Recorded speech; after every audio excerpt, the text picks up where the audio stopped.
the world's great novels.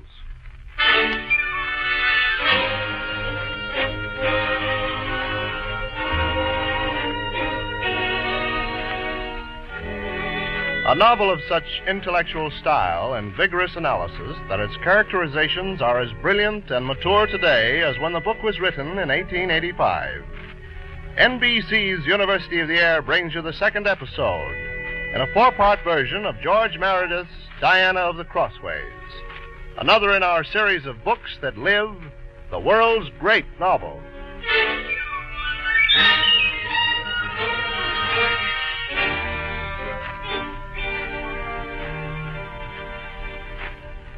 The friendship between Lady Emma Dunstane and Diana Warwick began when Diana was a small girl, and in the following years it deepened into a lasting affection.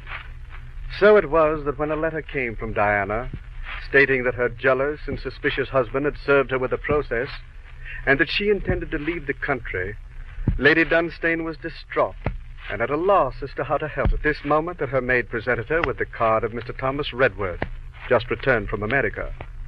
After their greetings, Lady Dunstane unburdened herself to Mr. Redworth. Mr. Warwick has chosen to act on vile suspicion. We both know that Diana, or Tony, as I've always called her, is a brilliant woman. She has many friends. Lord Dannisburgh was one of them. But friendship is all there was between them. I could hold my hand in the fire and swear it. How is Mrs. Warwick taking it? Well, it is only natural that she has a horror of facing a public scandal.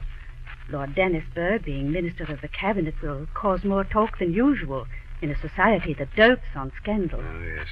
My poor Tony writes of the hatefulness of having to act as if nothing were in the air and that she is leaving the country. Oh, but she should not run away. Of course she should not. Do you think she's gone already?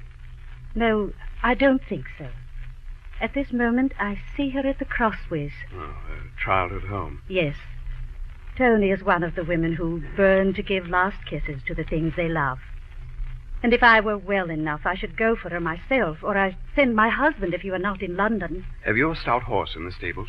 The mare, Bertha. You've ridden her. The mare will do. I engage to deliver a letter from you to the Crossways tonight.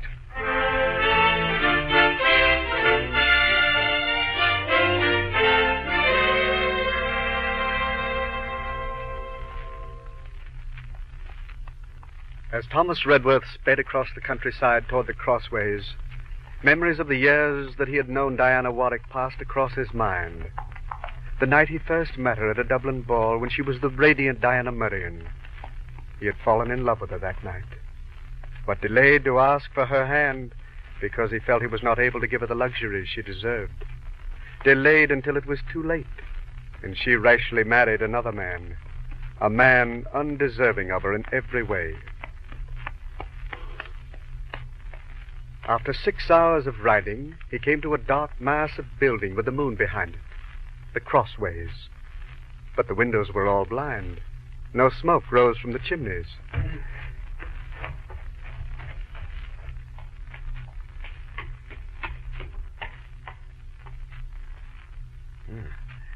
It looks deserted, but I'll try the bell.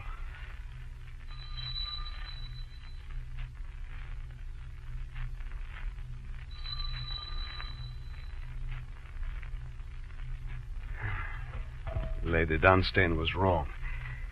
She did not come here.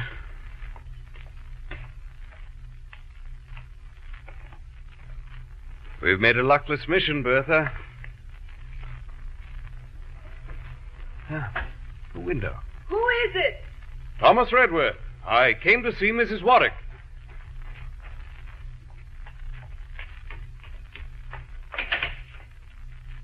Mrs. Warwick. Had I known it was you. Please, come in. Yes, thank you. Danvers, Yes, madam. scour the kitchen for firewood. Yes, madam. Let us go into the sitting room.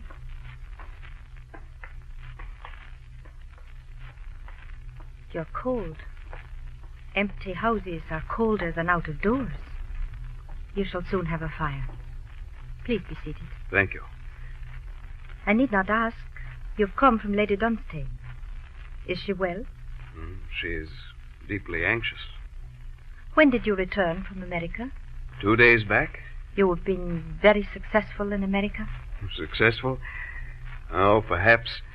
We exclude extremes in our calculations of the still problematical.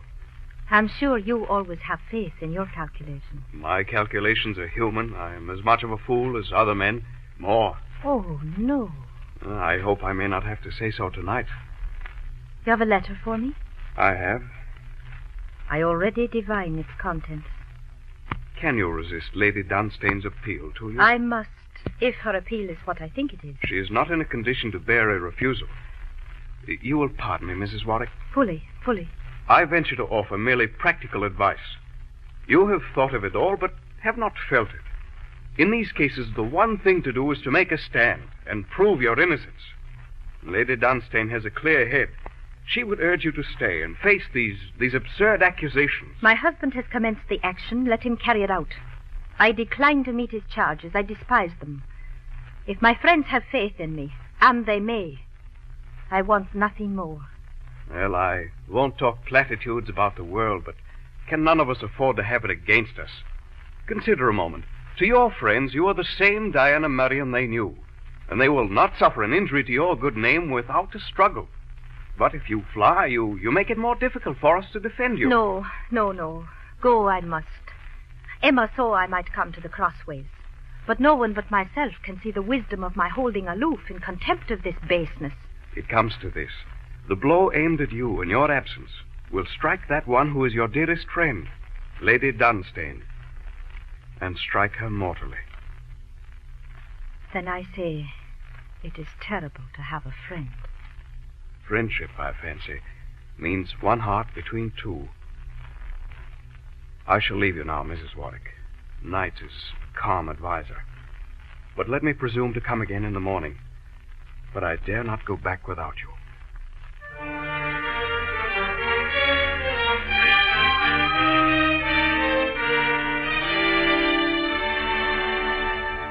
Diana's brain was a steam wheel through the night.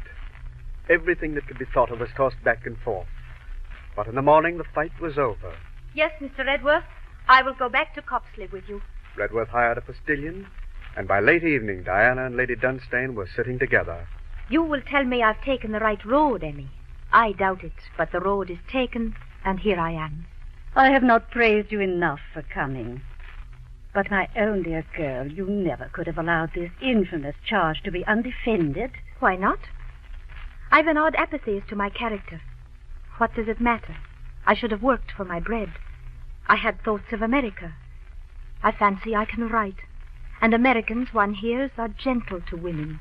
At least more gentle than London. Ah, Tony, there's the looking back. And of all women, you. Well, perhaps once on foreign soil I might have looked back and seen my whole self, not shattered as I feel now. Perhaps that was what I was running away for. I don't know. Since the blow, I've been bewildered. Has he... Proofs? What with him would pass for proofs. He broke open my desk and took my letters from Lord Dannisburgh. Oh, horrible. But the letters? Anyone might read them. They are letters, none very long, some 2 short sentences he wrote at spare moments during sessions of Parliament. It was the friendship of a man for a woman half his age. I had no thought of loving or being loved, nor did he. 'Tis a singular fact I've not known what this love is that they talk about. I must own I think it hard. It is hard. I understand. Tony, I beg you to make my house your own. I will come to you if ever I need money to keep my head up. But I cannot stay with you, Emmy. If I'm to fight my battle, I must be seen. So my field is London, and I want to be independent. Independent, yeah? I should like to hire a suite of rooms where I can begin to write, earning bread. Ink is my opium, and the pen my worker. He must dig up gold for me.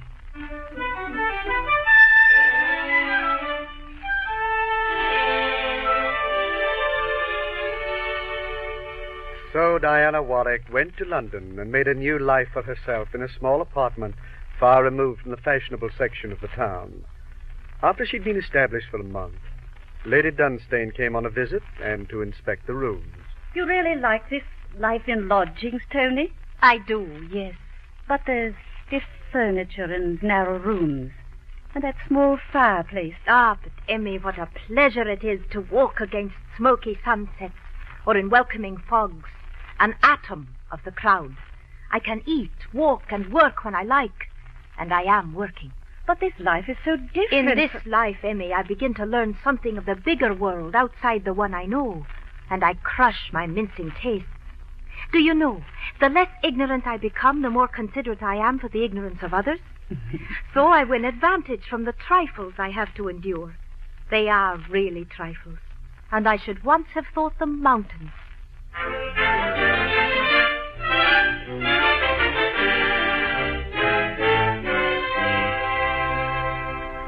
The day of Diana's trial came closer, and as much as she loathed to play a part, she knew it was necessary for her to be seen in the social world. Now that she had decided to face the fight, she had to show by her actions that she was blameless. The first dinner party was aristocratic, easy to encounter. The whole list were friends and admirers of Diana. The witty Mrs. Warwick, of whom wit was expected, had only to open her mouth to set the group laughing. Oh, what a gem of humor. Mrs. Warwick, I must have you at my table for a small dinner this day week. You're very kind, Lady Pennant. The gathering should be incomplete without you. You will come. Happily. The Marquis is dying to make your acquaintance, and I beg you to repeat all the clever sayings of this evening to him. He says you must be the salt in the desert. If I am the salt in the desert, you are the spring, Lady Pennant. How clever. I must put that down in my book. Dined at Lady Crane's evening last. Mrs. Warwick there. A charming woman, you know. Writing a novel, too. A small supper at Lady Escott's. Wasn't going until I heard the brilliant Mrs. Warwick was tend. It was at the Duchess of Robert's. The men were so enchanted with Mrs. Warwick's conversation that they declined to break with the ladies for liqueur after dinner. She was at the Princess Perelia's first ball of the season, and though she declined to dance, she had her circle.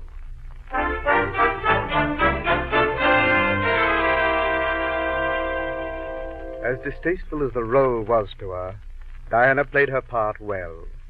There were few in the social world of London who were not willing to support her, and the same week that the proof sheets of her first little volume were received, the plaintiff in the suit involving her name was adjudged not to have proved his charge. Yes, her husband's suit was dismissed as groundless.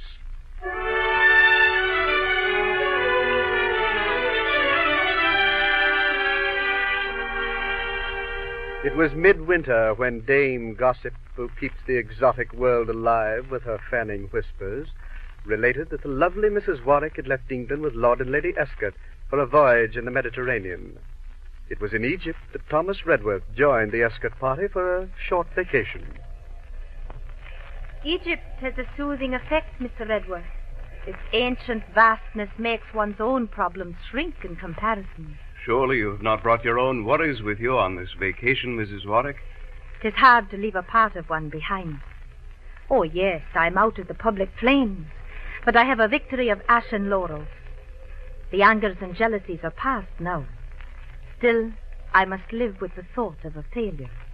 I have never presumed to mention it before because I feel you do not want sympathy. And yet, you have had mine. You are a woman capable of so much... Love? I do not know it, and I'm sure I never can. Oh, but I'm the Diana of coldness, preferring friendship. I can be the friend of men, and it is for that reason I turn so trustingly to you, Mr. Redworth. You can be the friend of women. I thank you for your friendship, Mrs. Warwick. It is my most treasured possession. And now, Mr. Redworth, tell me more of Mr. Percy Dacier, whom you say we shall meet in Cairo. The very fact that he is the nephew of my dear friend Lord Dannisburgh interests me in him.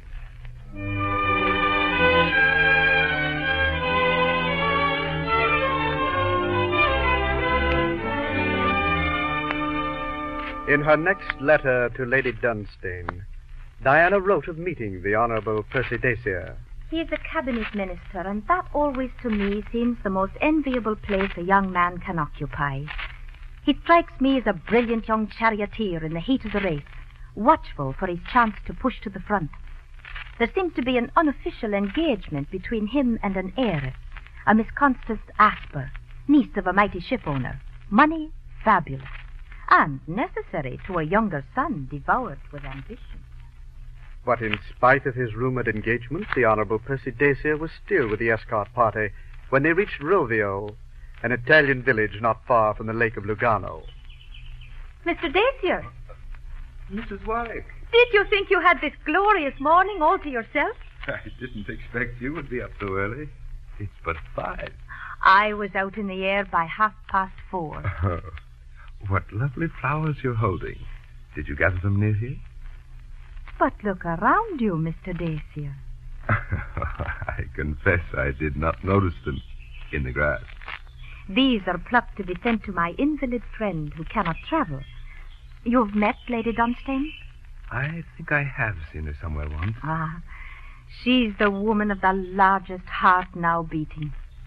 Her one fault is an extreme humility that makes her always place second to me.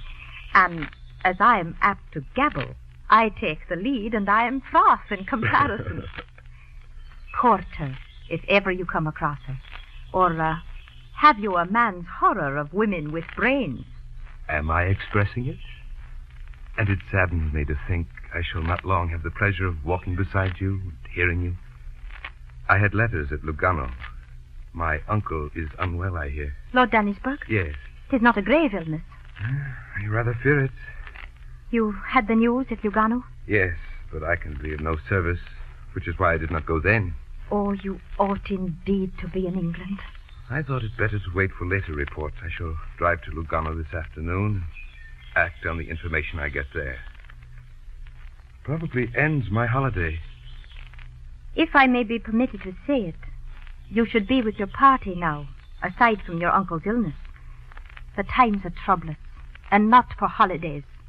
These corn law agitations. Oh, but the subject of politics in a spot like this is discordant. Politics everywhere. They're not discord to me. But not the last day, the last hour.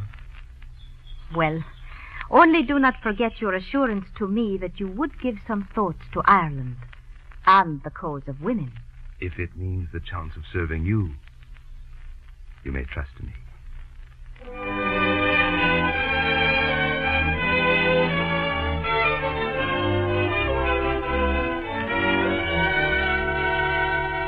By the time Diana Warwick returned to London, her first literary attempt had become a great success. And wishing to meet the world on equal terms after a long dependency, she incurred the burden of a costly household. Her little dinners were attended by the elect of London. But, as always with a wit and beauty, there was a group who dispensed with Mrs. Warwick, dispensed with and disliked her. And it's hardly surprising that most of this group were women. Oh, yes. I met her once. Though I confess I'm not one of the fanatics about Mrs. Warwick. Oh, she has a sort of skill in getting men to clamor. It is a way of winning a reputation. Oh, yes, she has good looks. Judging from what I hear and have seen, her thirst is for notoriety. Yes, and she has the secret of dressing well in the French fashion.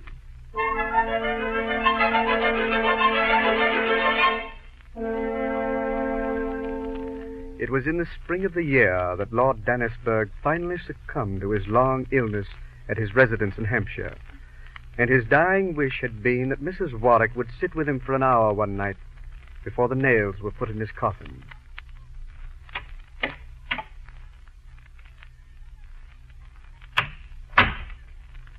Who is it? Mrs. Warwick? Mr. Dacier? I've just come. I did not expect I should still find you here. There's a chair. You've been watching? You must be tired. No, An hour was asked. Only one. I could not leave him. He was a dear, dear friend.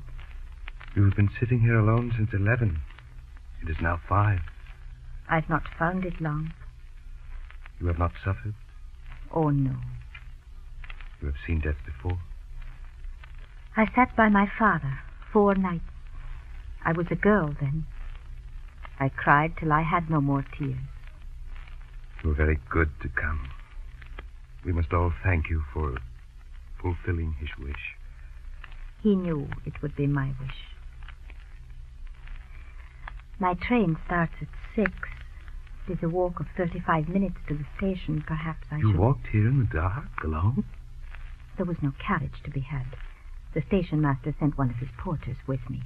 If you must really go by the early train, I will drive you. No. I prefer to walk. Then I shall walk with you. It is not necessary for you to come. I think of myself. I gain something every step I walk with you.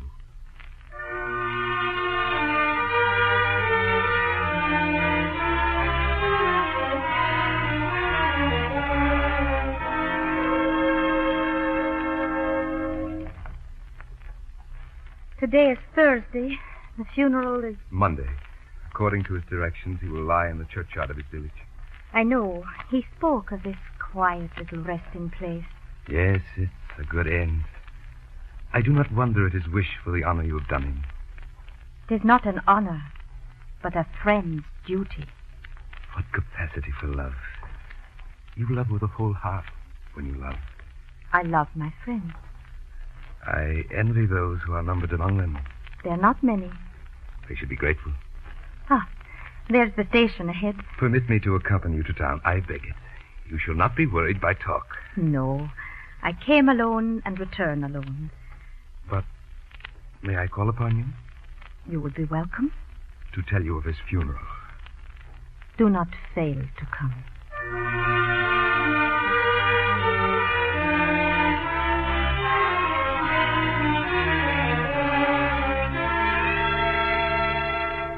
Upon the guest list of Mrs. Warwick, the name of Percy Dacier became more and more frequent. They were often seen strolling through the park together of a pleasant afternoon. And when Mrs. Warwick's new book, The Young Minister of State, was published, the hero was easily identified and caused talk in many circles, as well as great concern to those who had the interests of Miss Constance Asper at heart. There was one particular conversation between Miss Asper's uncle and Lady Wathen. Frankly, Lady Wathen, I'm worried about Constance. It's that fellow or nobody for her. Oh? How does he act toward Constance lately? He plays fast and loose, warm and cold. I'm ready to set her 20 times the nobleman's dowry on my niece. She's a fine girl, an handsome girl. Oh, exceptional. Educated up to the brim, fit to queen it in a drawing room. But he holds her by some arts that don't hold him, it seems. He's all for politics. Oh, Constance cannot be duped so far, I should think. How do you mean? Everything points to one secret of his conduct. A woman? I fear so. No. The fellow's as cold as a fish. Oh, flattery will do anything. Well, what about her? You've heard of a Mrs. Warwick? Warwick? Oh, of course. Quite a talk about her once, and Lord Dannisburgh. The same.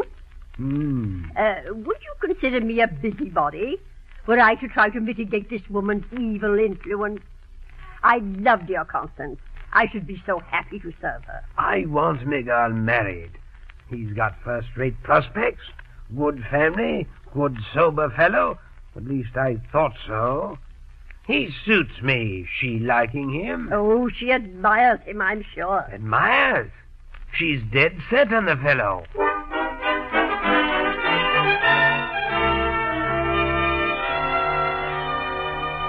Another conversation on the same subject, though treated quite differently, occurred between Diana and Lady Dunstane. Even in my seclusion here at Coxley, the news of how well your book is selling has reached me, Tony. I'm so happy for you. The public's been very kind, Emmy. The public does not buy books as favors. Do you approve the book, Emmy? I think it is the best you have done. Excellent in description. The young minister lives on every page. I'm glad. Perhaps you drew him too distinctly, Tony. But why? I suppose the young Minister of State is Mr. Percy Dacier. Between ourselves, he is. I'm afraid everyone guesses that, Tony. I'm glad they do. You write admiringly of him. And I do admire him. So would you, Winnie, if you knew him as well as I do. He pairs with Mr. Redworth. He also is the friend of women, but he lifts us to rather a higher level of intellectual friendship. In that respect, no young man was ever comparable with him. And I'm encouraged to flatter myself that he unbends to me more than to others. He is engaged, or partly, I hear. Why does he not marry? I would he would. Perhaps something will develop when he is less busy, during the Easter recess.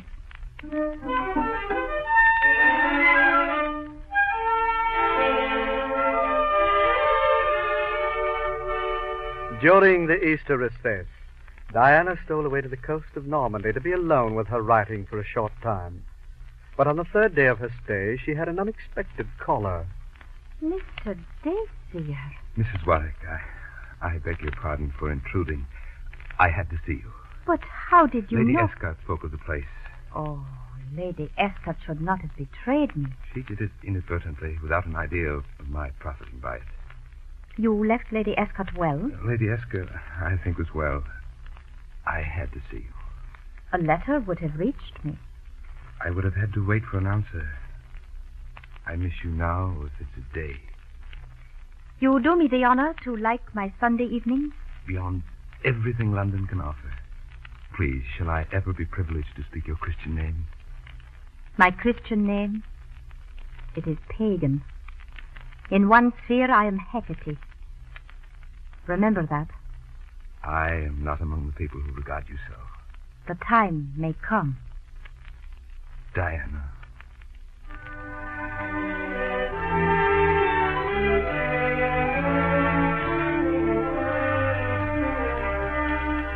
Diana Warwick still considered herself a Diana of coldness. She felt she stood on land. That was true. But without knowing it, she stood on a cliff of the land, with troubled seas below and about her.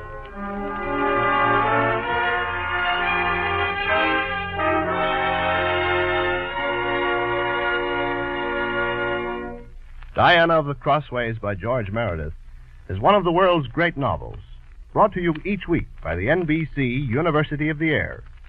Listen next week to the third episode of Diana of the Crossways, and remember that countless fine books are to be had in your local public library.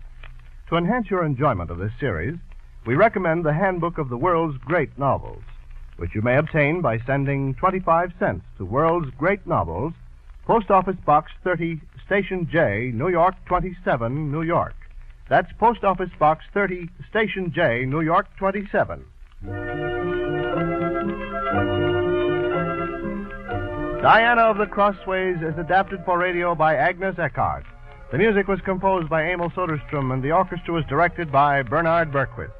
The entire production was under the direction of Homer Heck. Geraldine Kay is featured as Diana. The narrator is Jonathan Howell. Lady Emma is played by Alma Plotz. Mr. Redworth by Larry Alexander. Mr. Dacier by Ken Nordine. Lady Watson by Hilda Graham. And Mr. Quinton by Arthur Peterson. Others were Jean Juvelier, Minion Schreiber, and Charles Mountain.